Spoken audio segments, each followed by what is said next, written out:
Lyons is an acquisition entrepreneur extraordinaire. This guy is a CEO of multiple companies, advisor to multitudes of other entrepreneurs, and an absolute rock star. I'm honored to have you on the show today, man. I'm really excited to have you here today. Matt, thanks so much for having me. I appreciate it. It's gonna be fun. Yeah, it's not too many times I get on the show, and the guy in the background's got his 2 Comic Club awards and all the other stuff. And you've just been around and done a lot of stuff, and got a lot of accomplishments, helping a lot of people. I've taken some coaching and advising where you're, I got pay for one guru, but you're in the middle of this, helping us, coaching us, and having meetings. So I'm glad to have you here. Man, I appreciate it. Yeah, I realize you align yourself with people that are actually where you want to be if you want to end up getting there. So I've blessed the last 8 years of my life. I've spent around the right people, and it's got me to a position that I'm pretty proud of so far. And I'm nowhere near the end of my journey, It's one of the reasons I do this show, man. I get to hang out with some really awesome freaking people. So, hey, let's just start off. How did you get into this space? I was reading your profile a little bit. I kind of got the background, but let's share it with the audience. Like, I always joke around. It's like, you were born, you ended up on my show. Could you fill in the gap in between? I love it. Yeah, I mean, I was a janitor, and that's pretty much how I got started in life. My dad was a janitor. His dad was the caretaker on a ship in the Navy. So like, that's kind of in England, that you'd kind of do what your parents do unless you completely deviate. And at 26 years old, I was sitting at the janitorial desk and I was reading about dating, and I ended up becoming a dating coach. I ended up being actually one of the top dating coaches in the world. And I'm never going to forget the day that I got awarded #1 dating coach in the world at this event I went to in Hollywood. I couldn't pay my mortgage. And it's kind of shocking to be an expert at something and then realize you got no money. And meanwhile, there are all these guys that I knew were no good at dating that were making far more money than me because they were good at marketing. So I started learning marketing and following, the kind of people that learn from the kind of people that learn from the kind of people you probably want to learn from, like the ones I could afford. And I worked my way up, and eventually I find myself being equal to people I'd hired to teach me. And they said, I can't help you anymore. You need to go to the guy I learned from. His name's Roland Frazier. And so I signed up for anything Roland was teaching, thinking that anything's better than nothing. And it ended up being a course on acquisitions that I had no idea what I was doing. I just wanted to learn from this guy. So honestly, the first time I learned acquisitions, I had no interest in doing acquisitions. And then 3 months later, I found myself in a deal that I was trying to get regular leads. I was trying to negotiate where they would send me their leads, and they were in the middle of an acquisition. And instead, there was an opportunity to take ownership in the company. And because I'd gone through this weekend of training, I just, put myself out there and did it, and ended up with 50% of this company. And after that, I was like, man, I just gained access to 150,000 qualified leads. Not only do I have access to them, I own 50% of them, and I can keep 50% of the revenue. From there, I was hooked. That was better than buying ads. That was better than begging for leads. And doing an affiliate thing. This was great. Just started acquiring companies. It didn't take long for me to realize that I liked doing that a lot more than I liked doing dating. So I still own my dating company, but it's one of 16 companies that I own. In the last 3 years, I have helped grow, scale, buy, sell 1,900 companies, either on behalf of myself or clients that have paid to learn from me or Roland or one of our associates, who I've then been brought on to help actually do the deal. And I've got to a point where I'm now addicted to wanting to see the guts of a company. And I'm more than happy to help so that I can see what goes on, because the more my knowledge increases, the better it is and easier it is for me to help other companies and my own. So I get to benefit from that. So yeah, that's what I do. It's interesting. The only thing I have in the dating space is 2 things. When I got married, my wife's like, you can throw these books away, because I actually had like Neil Strauss, I think it was his name, the book he had on the pickup artists and stuff like that. And I was like, you don't understand. I didn't buy the books for that. I've never had a problem with that. I bought them because the human psychology it takes to attract another person is the same it takes to market. So just understanding what they were doing and how it played out and the psychology behind it. It was really intriguing to me, and I still have them around here somewhere. And the So wife's like, actually, "You've been married for 15 years." they're on the shelf behind me. That's Like the wife's like, I thought I seen them. I was like, the wife's like, "You've been married for 15 years. You really don't need this." I was like, "No, you don't understand. Like, it's a marketing book. It's a little dark marketing book, depending on how you look at it, right? But it's in the essence of anything, it's truly a marketing book." So, well, actually, a lot of people don't realize that Frank Kern, who's regarded as one of the original experts when it comes to internet marketing, Frank Kern launched a program called Mass Control, where the case study was on Neil Strauss's workshop. That's how I found out about it. Yeah. Okay, which is fascinating because I was involved in that original deal from the dating side of it, because the guy that put the deal together between Frank and Neil was the guy that voted me #1 in the world. That was the first time I was recognized while that was all going on. I was right there in the middle of it, and not the first time, because Eben Pagan, one of the original founding people of internet marketing, was David D'Angelo, which was Double Your Dating. I could go on and on about how many marketers got their roots in dating and then moved into traditional dating. Another one's Tai Lopez, who started in dating. And I knew through dating. Oh, yeah. Tai Lopez, he made his original millions from dating sites and then used that. I was actually in his house when he filmed that I'm in my garage video. I was upstairs. And that was my first acquisition, was half of a company that Tai was letting go. So one of my biggest, I don't know if I want to say this on the podcast, one of the biggest losses I've ever taken in my life is I came out of my master's degree, my MBA, thinking I was hot shit, right? And I've got a master's degree in marketing. I'm going to do something with it. I'm going to do my own thing. And I had some money saved up and through 401k, stock options, stuff from the .com world when I was in there. So I created an online dating service called honestyfirst.com. I got featured I was mentioned in a couple of articles, like in Wall Street. I mean, I was getting people talking about it because we were keeping people honest in their profile. And then I was out raising funds for my next round of marketing. I kept getting told by VCs that we really don't have a business. You have a software product. You probably should, take your patent. I had a pending patent and some other stuff. You should probably take that and license it to these other guys. And I just didn't listen. And I spent high six figures. Let's just put it that way. Not quite 7 figures, but high 6 figures trying to get this thing going. And unfortunately, was the most valuable lesson I ever learned is you can't sell or market something they don't want. So I actually I can't say who, but I pitched two of the biggest online dating services out there, the software, after these VCs told me, and I was thinking about shutting it down anyway. It's a chicken and egg problem. I couldn't get enough people on. Nobody wants to be the first lonely soul on a dating site. Right. And I didn't have enough funds to kind of just mass market this thing like eHarmony. I was out doing rounds of funding when eHarmony just had got like $110 million.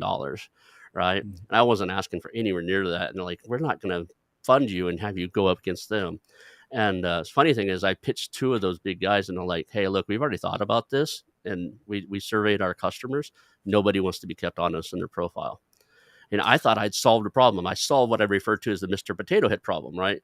You go out on a date and they kind of look like their profile, but some stuff's been mixed around and moved around and things are in the wrong place, right? So, but yeah, I learned an extremely valuable lesson, and that is market fit. That's what I loved about this acquisition game. You're buying something that you can already see whether or not it has a market fit. You're not I spent 2.5, 3 years. I had a whole team in India of programmers. I had people all around the world working for me, all remote.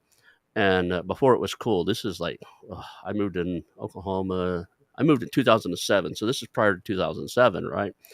And I had remote, people all over the planet helping me build this thing. And lesson learned is, like, if you don't have a way to test market fit, they can get really expensive. And yeah. So it's actually so funny you say that, because that is what I do now. My core company we own is the Smart Blueprint, and it's the blueprint that we developed for a company to identify the demand inside a company and whether we can create it after taking it over. So we'll often buy a company that isn't doing that great, knowing that because of the Smart Blueprint, we've already done a market fit analysis and know whether there is demand if it was repositioned. And we'll go in, reposition a company and get all the profit. I need to check that out because one of the few info products I don't own already. In my original, before we moved here, I actually always do these in my podcast, and I always point over to my left. There's a bookshelf I had there, and I was like, that bookshelf right there is about $185,000, and that's before Rollins and all these other courses. That was just my real estate stuff, right? But no, I'm gonna check that out just because my idea right now is, I'm out there. I own a few businesses. I'm looking for acquisitions, but like I have my wife and some other people wanting to launch a particular product. So I'm gonna find a company in that genre, right? Buy it and make sure they have the fund to test that product out. Because then you've got revenue, you've got an existing customer base. You offer it up, say, hey, who's interested in product X, Y, and Z? It looks like this. And if you don't get some pre-orders, you don't have to put the 6 months to a year developing it and reaching out. I love this industry. I love this space. So that's literally what we do now. So we'll do that testing and we know. So it's great because the company will come in at evaluation. Let's just say it comes in at, I don't know, like 3 million. But we know that it's operating at 5% profit, but they haven't created an optimized offer and haven't had a new offer for 18 months. When this situation, we know we can go in, do a proper market research, what we call a customer insight report, analyze what the demand is, work out how it should be worded, reposition and either identify a new product to be developed or sell something that already is there, higher profit, instant revenue. More often than not, we're capable of purchasing the company using the money generated from that new launch, which is insane to think about. Insane, right? So are you currently in acquisition mode, or are you still, are you? I was looking at a hotel this morning. It's Hot Springs in Idaho, $7.5 million acquisition. I'm interested in it because it comes with water rights. It's got a spring, and I think water's really hot and will be over the next 10, 20 years. I like the location. Idaho's a great location. Idaho's the #1 state that people moved to in the last couple of years. I've got a lot of friends are in the area. So I have a lot of my properties, my commercial properties and everything in Texas. I like the idea of having something more north so that I can have snow if I ever want snow. I assume Idaho has snow. I don't know 100%, but feels like it does. As an English person, I don't really know anything about American geography. But yeah, so that's what I'm looking at. I'm looking at this Hot Springs right now. They offered me 40%. Actually, they offered me 50%, and I declined and said I want 40%, but I want to work a bit less than they wanted me to. So yeah, I'm always in some kind of acquisition mode. I'm looking at a $30 million package deal of 2 hotels in Austin as well. And I'm in a weird hotel mode right now. I don't know if I'm gonna buy one, but I'm in it and I'm looking at it. Yeah. So we get in those modes, don't we? I'm in a weird coffee mode. Like I don't even drink coffee. To test it, I have a gag reflex to the flavor of coffee. So but funny. I love the smell of it, and I'm intrigued by the business. Like the people who love coffee, they could actually be on their last. I just remember. I think it's because my dad, right? I grew up, my father had a hot cup of coffee in his hand, whether it was 110 degrees outside or whether it was freezing cold, right? He drank straight black coffee and he had his Folgers, right? But people are loyal to coffee. Once you get them as a customer and you're doing them right, if you don't make them sick or whatever, they're buying that coffee until their last breath, right? So that's the intriguing part of it. But I end up in a lot of, I never thought I'd own a pest control company, and one of my relatives begged me to take a look at it, and I told him no for 2 years, right? And he called me and said, "Hey, Mike, the guy I'm working for is retiring. I'd really like you to take a look at this." And I happened to had just taken an acquisition and mergers mini thing, like I was just like an intro type of conversation course, kind of like not as long, but something kind of like Roland does. It was like a 2-hour webinar, so I was intrigued by it. I started looking on Business by Sell, and some of these pest control companies were claiming 30 to 40% profit margin. I was like, there's no way in hell. So I started to research and find out that, yeah, it's possible. So I was like, why am I telling this guy no? So that was my, I bought it. I still own it. I have partners in it. But, I say I bought it. We bought the equipment and stuff. Turns out the guy running it it just wasn't as compliant as he probably should have. So we didn't want his liability stuff. And I didn't know what I know now. So I bought something way too small. That's the other thing I did on that one. But yeah, you end up in industries like, how did I end up on this kick? But if the business has merit, I don't think the product is necessarily you don't have to love the product. You just have to know it's a good business and it runs, right? Yeah, and that's so true. And I think and I've consulted for a lot of people that I'm a bit different. I've got to a point where I make more than enough money that I don't really need to work ever again. And so now I only do deals that I'm interested in. So I'm almost more driven by hot springs and snow. Great, I'm in. Whereas, if there is something that generates money, I'm not as motivated. But again, and it's funny because I was talking to some of my friends about this the other day. I'm far more driven by happiness and joy than money at this point. But 5 years ago, absolutely, it was the exact opposite. It was like, if it makes money, I'm in. And I think it's just where you are in life. It's funny, is I have the exact opposite reaction to snow. As a matter of fact, we moved up into the redwood forest. I'm in the mountains over here, and my wife's like, we have a tiny home. We can move it anywhere we want to move it, right? So when we needed to come to California to help take care of family and be around family and just to be here, her family, I was like, we're going to have to move pretty soon because I don't want to be up in the mountains when it snows. So I started doing the research. The average snowfall here in the middle of the mountains is 0. Right. Oh my gosh. There's no snowfall. It's just a mild temperature year round. Everywhere else, like I leave Oklahoma, it's 110 every day. And here it's like 80, 89s are high. I think I've had one day since I've been here is in the 90s, but it doesn't get that cold in the winter either. So I have the exact opposite. If I have to see snow, I expect to be in a hot tub with a glass of wine or a good stiff drink. So now that I agree with. Yeah, I can do that, or a warm tea. You know what I mean? Yeah, hot tea. Yeah, warm tea's a thing. Yeah, I can do that. I drink a lot of hot tea. I love that. Cool. So one of the things I wanted to talk about today is I read an article that you put out on the Acquisition Aficionado magazine, and cool magazine, great article. You are an out of the box thinker, man, and that's what I love. That's why I like Jay Abraham and these guys. And I don't know if you remember who Jay Conrad Levingston was at the Guerrilla Marketing. I was one of his coaches for a while. Actually, I was a marketing coach for him.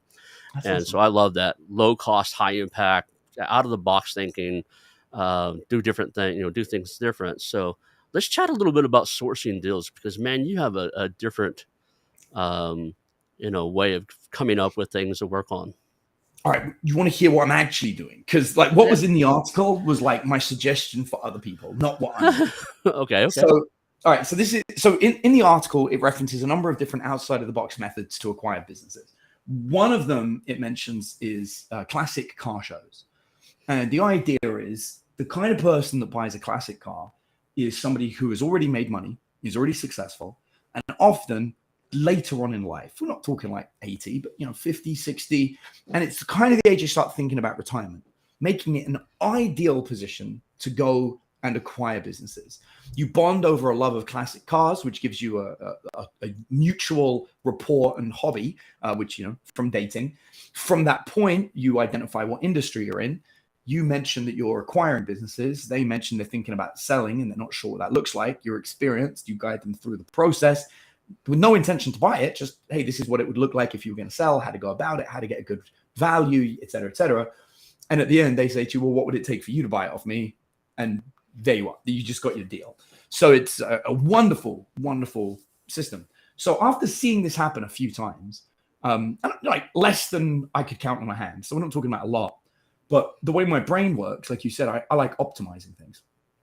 I can't believe I'm saying this, but I literally got a text message 5 minutes before we went live. And you said to me, if there's something that's hot on your mind, and I was like, I don't know if I'm going to get the opportunity to talk about this, but you gave it to me. So I have a problem. I like nice cars, and I've bought a few exotic cars. I typically buy Maseratis because I have children. And they think of the Maserati as like the family man's Ferrari because it's got 4 real seats and you can put your kids in it. The problem is a lot of my friends who make similar kind of money to me will buy the newest Lamborghini, Ferrari, McLaren every year. And I just don't like putting in effort for paperwork. It's so much effort to buy and sell a car. I can't do it. And I have ADHD. I'm going crazy. So I just didn't upgrade my car. I just kept the same car. And I think I upgraded it twice. Meanwhile, all my friends are like, oh, you still got that same old car you had. And I also don't give in to peer pressure. So it didn't affect me. But then it occurred to me that this classic car thing is a great way to get in with businesses. And I do like classic cars. I actually prefer them to like brand new cars. So I start thinking, what is like the iconic classic car? And I come to the conclusion it's a Shelby Cobra. Aha. And they sell for like $1 million, a real one. And so I start really thinking outside the box of what I'm going to do. And I find the man who has the current licensing rights to make new Shelby Cobras. Yep. Now, this guy or this company, it's a very small company, it's like 5 employees. They've got the current license, but they don't have the manufacturing licensing, I suppose. So what that means is they can't mass produce cars, not allowed to. Nobody can, but they can make one-off custom, and they're real. Like it's the actual Shelby Cobra because they've got the license. They've had it for 31 years. But they make like 3 or 4 cars a year. It's very, very minimal. The cars are unique in that they go up in value, which is phenomenal. Where's this guy at? It's a great question. The company's based in South Africa, okay. but they have an American office, a few. I think they've got like one in Florida and one in Detroit or something. I'm connected to. Oh yeah, I was gonna say I was related. My sister's ex-husband. This is Oklahoma. My sister's ex-husband brother. The Oklahoma thing. It's how we tell stories there. He had one of the licenses. He built the Shelby Cobras in his auto mechanic shop there in Tulsa, Oklahoma. And I asked him, well, he built 2 a year or 1 a year or something like that. So what do those things sell for? He had 2 or 3 of them sitting up front. And he said, well, about $180,000 to $250,000 is what they actually sold for. And I was like, you've got to be kidding me. I watched the process. I'd stop by. I'd see them up on the lift, and they'd have the frame, and then they'd put they built these from the ground up, and they are the same company because I'm looking, and they've got they have or had areas in Oklahoma. Where it gets interesting is they actually assemble them in different places because they don't have the manufacturing thing. So the unique thing is you can't actually buy a car. You have to buy a body, all the innards, and then you pay them to assemble it. And it has to be 3 transactions because they're not legally allowed to sell you a car. They're just allowed to assemble one. So it's very unique. And I don't fully understand it because that's not the industry that I'm in. I'm just enjoying the process because obviously I'm buying one. And the reason I'm buying one is I found that they made a one-off, very, very unique Shelby Cobra, a unique one. They made one that is a Tesla hybrid. That's what I say. Yeah.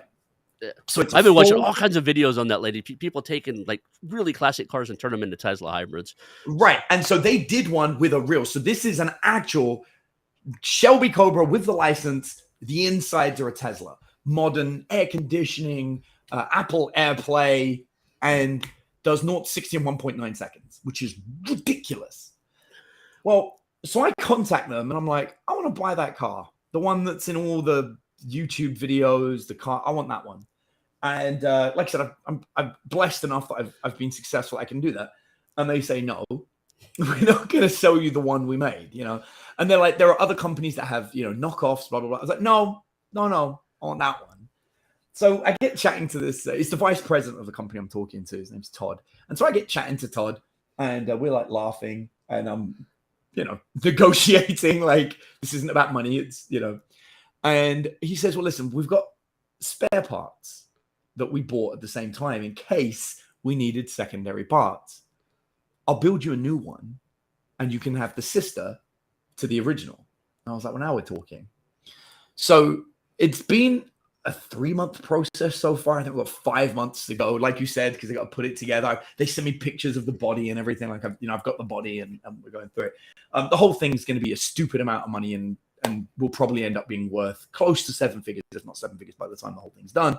And I'm over the moon. I'm super excited about it. But where this comes into the acquisition is the car's so unique that I have a publicist team, and I'm already prepping them on writing articles about the sister to the other car. And there's going to be enough differences. One of the big differences is mine will have a roof. It will be the convertible Shelby that they had. We've got the cloth roof and everything. So it will look different. And of course, mine will be a lot more modernized than that one, the insides and everything. Because I want my creature comforts. Because the whole point is I'm not going to buy a new car every year. I'm just going to keep this car forever. That's the plan. And it appreciates in value every year. So yeah, I'll always be able to sell it in the future if I want. I won't, but I'll be able to. And so the whole point is this is my acquisition thing. So when I go to a car show, it won't just be a car at the car show. It will be the car at the car show. Now, in order to pull that off, I would have to already know the people that run the car show. So a year ago, in preparation for this strategy, I found the guy that organizes all the car shows in Texas where I live. And I helped him out with about 2 or 3 different problems he had. And now he knows me by name. So I'm going to contact him and ask him what it's going to cost me to sponsor his car shows and show off my car at his events. Now, I suspect, based on all the favors I've done him, it won't cost me anything, and he'll be happy just to show off my car on the show on some kind of trailer that makes it look cool or what have you, that my publicity team can get behind. Now, this is a twofold plan. Part A is create enough of an interest around it that my media team can run that in magazines to show off a cool car, specifically to increase the value of the car, to guarantee that it goes up every year because it's so unique. In addition to generating interest from other people at the show that are likely to be prime targets for acquisition. So it's a twofold approach, but it shows what happens if you take a concept and really fulfill it. Because it's one thing to go to a car show. It's another to sponsor the car show and be the main car at the car show, to drive the conversation to you to acquire that which you want. I will literally be asked by the owners of the car show itself and the press, what do you do for a living? And I'm just going to respond, oh, I'm always looking for businesses to acquire. I get it. It's the peacocking, right? The Neil Strauss peacocking, right? You're actually, is that what they called it? If I get the name right? That's in the book. Yeah. That's what it was. Yeah. We it's funny, in Dayton, we never did that. We were always against that. But in business, yeah, do it. People see me all the time. They say, like, you wear kind of a uniform. I'm prior military, so I'm always got a black shirt on. I've always got tan pants on or black sweats if I'm running around here. I buy the same. I'm really boring in clothes. You ever see me go to a business networking or a high end event?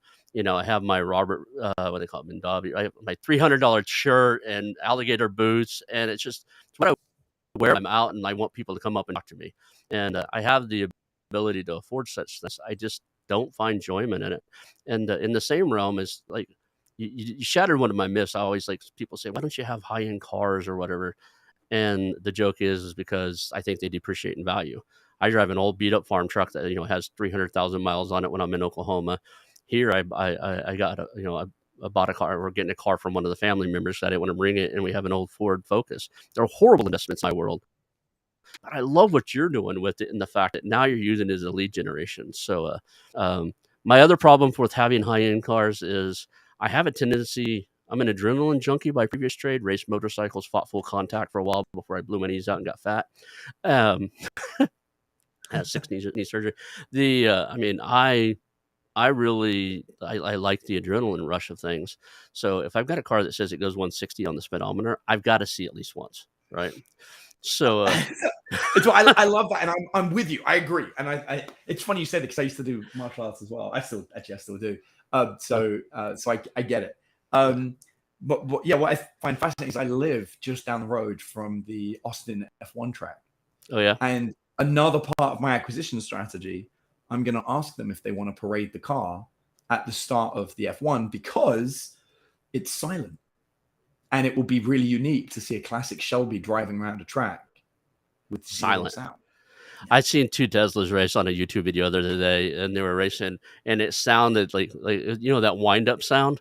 When they were going down, you could hear the stickiness of the road better than you could hear the engine as this thing went down on the video. It's like, because they were on a drag strip race, and that was unique, right? I like watching this stuff. But no, the coolest thing I ever owned is this is years ago, and we're way off topic here, but I love this. So we'll tie it back in here in a minute. I actually, I was married once before I met my wife. Currently, we've been married for about 17 years, and we've been married for 15 and dating for 19. If she hears it, she'll correct me, so we got to get it straight. Anyway, before that, I had a Pathfinder I had on lease. I took it in to trade it in, and I was looking at the Corvettes that they had they had like the 50th anniversary or something. I forgot what year it was, but there was an anniversary Corvette, and it was about 65, 70K was all it was. So I called her up, and I told the wife at the time I was going to buy a truck. And I called her up and said, "Yeah, you know what? I'm not going to get a truck. I think I'm going to buy a convertible Corvette. Their anniversary series is out, and I've always wanted one." And she gave me the old line, "If you buy that stupid thing, I'm leaving, whatever, we'll be divorced by the end of the month." So I got off there. Luckily for her, I test drove it, and I wasn't comfortable, and it's just, some sports cars you're just really comfortable in. You kind of fit in, they drive, they respond. It felt like driving a freaking race car. It was real stiff, and I've driven, for adrenaline junkie stuff, I've driven race cars, I've raced motorcycles and dirt bikes mostly and stuff, but it just kind of had that feel to me. It just wasn't something I wanted to drive every day. It's something I'd want to go out and see how fast I could go in it. So I decided I wasn't going to get it, but because she said that, I had them custom build a truck. So I bought a big white 4x4 custom truck with a Corvette Vortec engine in it. There's a place in California that you can buy them off the showroom floor, and they'll go to the factory, and I don't know how they pull it off, but you can pretty much ask them to do anything you want to one. So I bought a truck that had that motor in it, that high ZR whatever it was motor in the time. 550, 600 horse at that time was impressive. Anyway, I paid almost 80K, about 78,000 for this truck. And I come home and it's lifted. I can't even get it in our garage because I lived in this high-end luxury apartment, and it had one of those things. I had to park this thing outside, right? And we ended up divorcing a couple months anyway. So unfortunately, at that time, I couldn't afford the truck and the alimony I had to pay her. So I ended up having to give them the truck back, which was cool because they loved it. They never came after me for any money or whatever because I'd given them like 20K down. Right? They ran that thing to auction and made a profit. I just called them up, said, "Look, I'm not going to pay this payment and my alimony at the same time and have a place to live here in California." But that's the coolest thing I ever had. I've had Harleys and some other stuff, but I have to see how fast things will go. But I love how you're taking something that you're passionate about, you like, and figuring out, how do I make that make sense? So now I have to go get a custom chopper because I wanted another bike, and the wife's like, "That just doesn't make sense. If I can make it a lead generation for my business, then it's a business expense." Right. I mean, and if you think about it, the guys that ride those choppers, especially on the road trips, they tend to be older, successful business owners. Oh yeah. Yeah, I'm not looking to it's funny is when I'm in the acquisition mode, like doing big roll-ups, I trim this way up because people tease me, so you can't show up to an acquisition meeting looking like you should roll up on a Harley. I was like, "Look, I'd own a Harley if the wife wouldn't try to talk me out of it." So I've had a few in my life. I've actually rode from Virginia Beach to LA once, just because I could. So 8.5, 9 days, just rode from Virginia Beach to Redondo Beach. Crazy. So let's jump back into the acquisitions and mergers. We're a little off track, but I just love that, the out-of-box thinking. What else out of the box can somebody do if they're looking for deals? We had a business networking thing, and the biggest question people had is, where do I start? What industry do I pick? Or how do I figure out, what to buy? So what is your thought process? I think, if you're motivated like me and it's like, I want to own this, that's fine, but you tend to make less profit. They don't make as much. It has to be a passion thing. If you just want money, it usually makes sense to pick some kind of industry that is required. So like service-based industry, plumbing, electrician, something like that. And what's great is those kind of industries, the owners tend to be the tradespeople. They don't tend to understand the business. So they'll often be very happy to sell it on because they've got no plan. Once they quit, they retire. That's it. They shut down the business. The end. Some of them try to hand it over to people, but it doesn't tend to go well. You can have a lot of luck by, let's just say, for example, you find a plumber, they're in their 60s. They've got maybe an apprentice. The apprentice is quite new, not very good. But they've got a bunch of customers that are in town. And You can find a smaller plumber who's newer, and you can say to them, look, I'm planning on acquiring this other company. Would you be down to merge? And, I'll give you, this company is like 3 times bigger than yours. So I'll give you 1/3 of the company. You'll do all the plumbing and I'll handle the marketing. Now you got yourself a business partner. You can get them to pay 1/3 to get in. So that can be your deposit. You can do 2/3 on owner finance to pay out the bigger business over, say, 5 years. So they've still got revenue coming in. They take the deposit, which is 1/3 from the new plumber that's coming in with you. The new plumber's now got access to a business 3 times larger than them, but they don't know how to use it. You do the marketing, you fix customer service, bring in a receptionist, get it all growing. Maybe find some other small plumbing companies, consider a roll-up, put a training system in to train up that apprentice, et cetera, et cetera. Now you got yourself something that, maybe in year 1, it's just paying back the original owner and you're not really making much. But 2, 3, 4, as you get growth, you got some real cash flow coming in. And after you stop paying out on the 5th year, or maybe you negotiate to close sooner, and before you know it, you now got a ton of money. So that's a great plan. The question is, how do you meet the plumber? Well, one easy way to do it is to just find your trade shows, right? There'll be a plumbing convention. There'll be an electrician's convention, and no one really wants to go to them. They're usually in like a little Sheraton hotel or something like that. Something no one ever really wants to go, but you go along and they'll all be there, and they're not the exhibitors. They're the patrons. They're the ones walking around. And the way to do it is to actually become a panelist and be a speaker at the event. And the best thing to speak on is how to retire as a plumber and get paid for your business when you're the only employee. Because that's tough. And in your 60s, when that's you, that's what you're thinking about. You're like, well, how can I do this? And that's going to bring the right people in the room. Maybe there'll only be 20 people in the room. Every other talk's got 200. Yours is tiny. But everyone in there is your target audience. You have eventually qualified for exactly what you're looking for. And now you can tell them the best way to do it would be to find somebody that's willing to do it on payment over time, because you can't just leave tomorrow because the whole business shuts down. And you talk them through it. Brilliant. I love the trade show thing. I had a real estate investment firm, and one of the ways we'd find houses is anytime of the in town, they had the home and garden shows every year. So people would go there to fix up their house, right? They'd walk around and meet landscapers and stuff. And, I'm a big old guy right now. I'm 5'10", 350 on a good day, right? So I blow my knees out and gained all this weight. But so I wear at least a 5X hoodie. So we made hoodies up for myself and my whole team that said, don't fix it, sell it. We buy houses. And we would just go to these trade shows and walk around and talk to the different vendors and stuff. And we'd get 2 or 3, 4 or 5 leads every time we went from people going, hey, I've got a house I'm trying to fix up. I might just sell it. How does this work? Right. And I got in trouble once because we made these big balloons, probably the size, I don't know how, like 5-6 times the size of a basketball.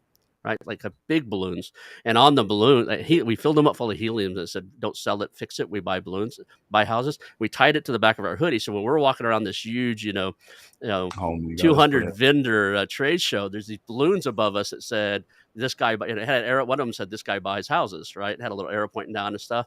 And the trade show said, "Yeah, you can't do that." They run us off. But that's the guerrilla marketing that what does it cost us? $35 a hoodie, $40 a hoodie, for each of us to have one made, maybe 50. And then the balloons, $10 a piece. I think it was cheap to actually have balloons printed on. We found them online somewhere, So for $250, I had 4 of us walking around trade shows, and we were getting deals like, landing houses and stuff. I don't think you have to do that. Maybe in the business buying realm, you might lose a little credibility if you try something cheesy. But I love your idea of just being the speaker of the show, right? Thanks. Yeah, it works really, really well, from my perspective. It might be a bit cheesy, but I've seen people pull off cheesy as long as it isn't direct. I think you can go cheesy and indirect, or you can be serious and direct, right? So if I'm going to be a panelist, I can say, hey, I help people sell their business when they effectively are worth zero, because if they quit, there is no business. On the other hand, you can walk around with a giant balloon that says, after 1,900 companies that I've advised for in the last 3 years, maybe too much on a balloon, but you get the idea. I'm looking to give free advice and I'm an introvert that doesn't say hi, come talk to me. Or maybe I'm an introvert that doesn't say hi, come talk to me. No, but trust me, I'm really smart. I don't know. I thought about doing it just like, who buys businesses, and have a little arrow that points down, says this guy, right? And just like then you I love it. I think I agree. I think for acquisition, it would have to be less direct. You'd have to make it like not about buying businesses. So yeah, like I'm an introvert but really smart. Say hi and see what I know. I think that's where I would go. So people come up to go, oh, I love that idea. I'm like, yeah, I would never talk to anyone if I didn't have this. And it's easier to have a stupid balloon that I can't see that makes people come and talk to me. And this is because I am an introvert at heart. I come across extrovert, but I'm an introvert. And I think something like that would really work. And it's funny is I end up knowing one of the guys that owned that trade show now. So that I didn't, because I'm friends with him, I never pulled those stunts after he took over. But we still wore our hoodies, but we didn't try the balloons or anything like that. Nice. So the other thing we used to do, I've raised money at crazy stuff like that. When we were raising money for our real estate investment group, we would go to the boat shows, and I'm talking Oklahoma has boat shows where they have 150-foot yachts at these things. I think they take them to Grand Lake, which is one of our biggest lakes, and they sit there and just spin circles. Like they just turn the thing around and turn around. Because I don't know how, like these things are like, they're full blown multi-million-dollar yachts, and they're at the trade show. But we would go there, and we would dress up, and stuff like that. But we'd often have our hoodies that said, real estate investors seeking, or real estate, investors, seeking and other investors, or, something. I forgot what it said, but basically it said we're looking for money. Right. And, I have no business, you're walking through these guys and they're buying multi-million-dollar boats, and you're wearing a hoodie that says, put your money in real estate, talk to me. I think is what it said. And people go, hey, I've always thought about real estate. What do you know about real estate? Yeah, I mean, I think that's great. I love the idea. You just give me an idea that I'm going to attempt as well. I'm speaking at the Traffic and Conversion Summit this year. Oh yeah, I'm on the main stage. Thanks. I'm super excited about it. I've been trying to speak. I mean, I was there on the first event, and so it's a big deal for me. I spoke last year, but just for 5 minutes. This year, they're giving me a whole hour, and so because of that, I've decided to get a trade booth. So I've got a massive booth, and I've been designing it. And I've got a whole bunch of ways to make it stand out. But it occurred to me, they might not be okay with me walking around with helium balloons, but they might let me attach them to the booth. So I'm just, I just made a note to tell my team, hey, see if we can attach giant helium balloons to the booth. Now they have these helium balloons, just so you know, there's these really cool helium balloons that are remote controlled. So they're not on a string, and they're kind of like look this up, because you can have them printed on this stuff, and they'll hover in a certain spot, like I don't know if they have a GPS in them or something, or they'll fly a certain pattern. But you can have it, like if it's moving, like our natural human instinct, and you'll get this from all the dating stuff you do. There's a lot of stuff that's just natural. Motion attracts eyes. It's a anti-predator thing that we have psychologically. I've seen one of your companies has to do with human psychology, right? Yep. So motion, I think if you could get it to move around, even if it's just like, it's like the dancing goofy guy, if you get something to move the balloon around and cause motion up there, people will just naturally have to look up and make sure it's not, a pterodactyl coming down to eat them. So I love it. Yeah, that's a great freaking idea. Love that. Cool. So, man, just there's so many things. We're at 40-something minutes. Let's make sure people know how to get a hold of you. What are you interested in? Why would somebody contact you if they've got something? What are you looking for in this world, man? Yeah, I mean, at this point, I'm kind of a big fan of help others, and then reciprocity kicks in and kind of like kicks back. I actually wrote an entire huge blog post that breaks down like a lot of our methodology of once we acquire a business, how we grow it. If someone's listening to this and they want to grow their business or like make more money, it's free. You don't even have to opt in. You can just like go to it. If you're cool with it, I'll give my personal cell phone. You can text me, and I've got a mini automation when somebody texts me. It is me. It's not like some kind of weird short code number, but I put an automation on for the legality of data collection. So that's a pretty cool thing. But my phone number is 512-957-3141. That's the Austin area code, 512-957-3141. And you just send me a text message, just say hi, maybe let me know a little bit about yourself. If you actually just say hi, I won't know who you are. And then you'll go through the mini automation and just request the link. And I'm more than happy to send you this breakdown. It's how we do time management in a new company, how we hire, fire, how we work out whether the offer's there. And I'm more than happy to give that to people. I find in podcasts, it's a bit easier to have like a real personal connection because your phone number isn't like on the internet. It's like it's someone kind of has to watch 45 minutes, right, to get it. So I can put it in the show notes if you want. I think you gave me a number, a 21470. Yeah, okay. Yeah, so you gave me that number, and that's in the show notes right now. But I can switch it up and actually have my assistant put your other number in the show notes, whatever you want in there. Yeah, that'd be great, man. I'd appreciate it. So that's that. On like every social media site, I'm at the Adam Lyons, THE Adam Lyons. And then you can just go to thesmartblueprints.com. A whole bunch of free assets on there. Go get them. We do a website analysis. We'll analyze your website and let you know how your offer looks from our point of view, and how profitable we think you are, and take it from there. Awesome, man. I really appreciate all this.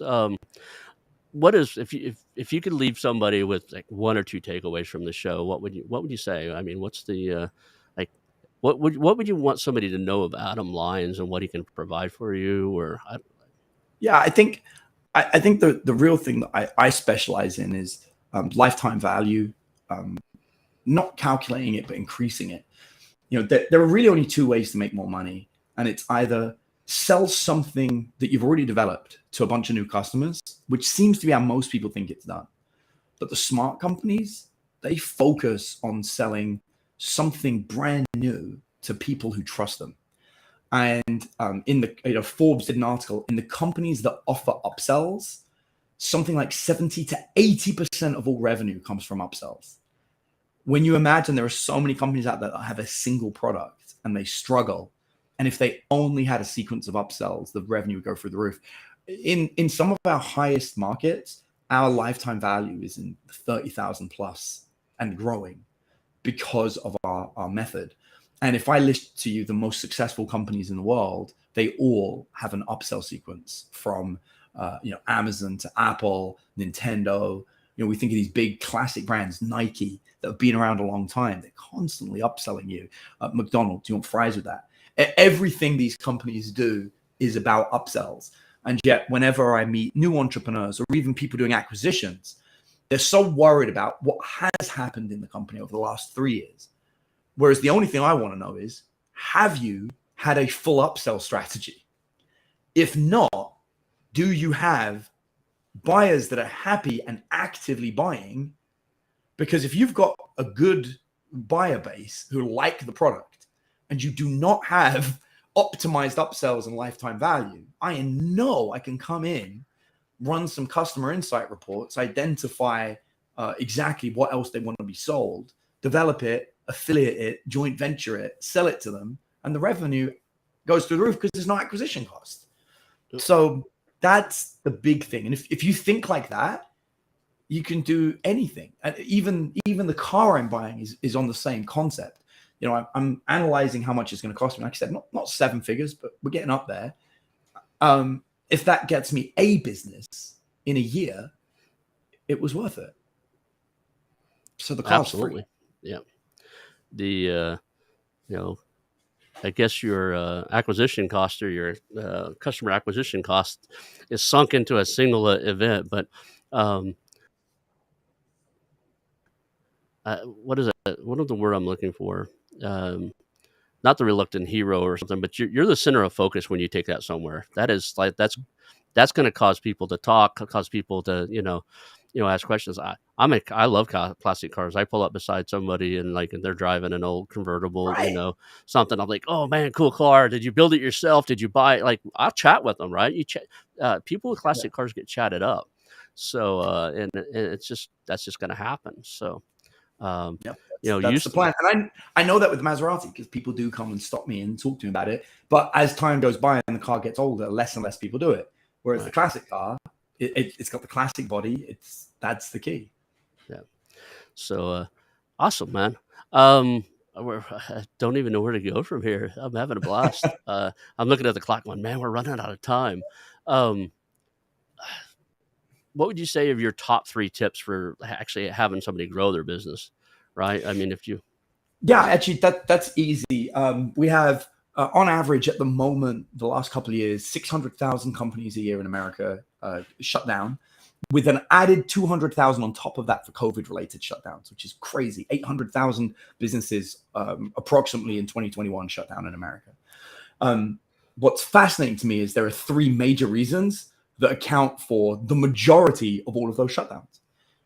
And when I stand in front of thousands of business owners and I say, tell me the reasons, they can't answer them. And I'm not surprised that you have a qualification in marketing because you listed the number one reason at the beginning of the show. Because to you, it's clear and obvious because you've studied it. But most business owners are what I call accidental business owners, myself included. Unless you've sat down and actually studied it, you don't know. And the three major things that will shut down your business in reverse order is number 3, you don't have the right team. Number 2, you don't have a cash flow system. That's not sales, it's a system. And lastly, there's no product demand for what you're selling, which is the biggest of all. When I go into a company, the 3 things I assess is 1, do they have a good team and are the team toxic or are they actually doing stuff? 2, do they have a system of cash flow that nets positive? 3, do people want what they're selling? Right. And that's how I fix any business. That's how I've managed to help 1,900 companies. Because I have people all the time, how do you help 1,900 companies? So I start by sitting down and being like, there are 3 things here. Do you suffer from any of these problems? And if they say yes, I say, great. Within 5 years, you have a 50% chance of shutting down because that's the numbers. It's like 49.85% chance of shutting down within 5 years if one of those problems persists. You have to stop all 3. When I was doing the marketing coaching thing, and one of the things that I was shocked to find is people really undervalue their own loyal customers, meaning that like I had a couple customers, clients of mine, and I was like, what do your customers think of you? Oh, they absolutely love us, man. No, they chat us up, they bring us referrals all the time and stuff, and I like they sell them one thing, and I was like, do you understand that these people, if they're that loyal and they really love what you do and they love your customer service, almost anything you set in front of them, if they need it, they're going to get it because you've already got that, their eye, their heart, their trust. Why aren't we looking at something else that fits there? Well, I know how to make the Gidget widget, right? That I know how to make X. I don't know how to make anything like that. And so I think that's one of the biggest things I think that can straighten out some of these cash flow issues and stuff like that is like, who do you have in your customer base that are just love you so much that if you painted a banana pink and told them it was yours, they would buy it, right? It has to be awesome. You created it. And almost every company, if they're not out there really messing up, has at least some of their customer base that are just that loyal and that, into them. Mm-hmm. So I agree. Cool, man. We're running out of time here, and we're gonna have to cut this off. I absolutely love this. I love catching things. I've watched a lot of stuff where you're on the stage. I'm on your newsletter and stuff. If you guys are out there, hunt him down. Get on his newsletter. It's just packed full of stuff. His site, you put out a lot of content. You're a man after my own heart. I'm a real big believer. The reason I do this podcast and everything else, lead with value, right? When I get off of every phone call, I actually do a self-evaluation. Did I add value to that guy's life, or did I waste their freaking time? Right? Did we just exchange, exhausted air, bad smelling breath, and not get anything done? And it impacts me if I can't think of like how I added value to others. And I really see that in you. So I want to acknowledge you for that and appreciate what you're doing for the communities of business owners and stuff out there. And people really need to catch on to what you're up to. A lot of people have heard of the J. Conrad Livingstons and the Jay Abrahams and that stuff of the world. But I mean, you're up there, out there, and start speaking on the same stages as these guys and have just really great info. So I think you're a little bit of an unacknowledged warrior out there that I know you've been on a lot of shows and a lot of TV stuff, but I can't say it enough. Not too many times I get people on the show where I'm kind of the fanboy type of thing. Oh, I got Adam on the call, so I appreciate you having you here, man. And this was fun. I really enjoy this. I picked up some stuff I'm going to try and use. my wife gets back here in a few minutes, I might talk her into seeing if I can't buy something, but she'll probably tell me no. I appreciate it. And I have two likewise, littles. man, if I can help you with anything, just ping me, reach out. Okay. All right, cool. Hang out for a second, and we're going to end the show. And that's it, guys. Thank you for being on the show, and we have a great day.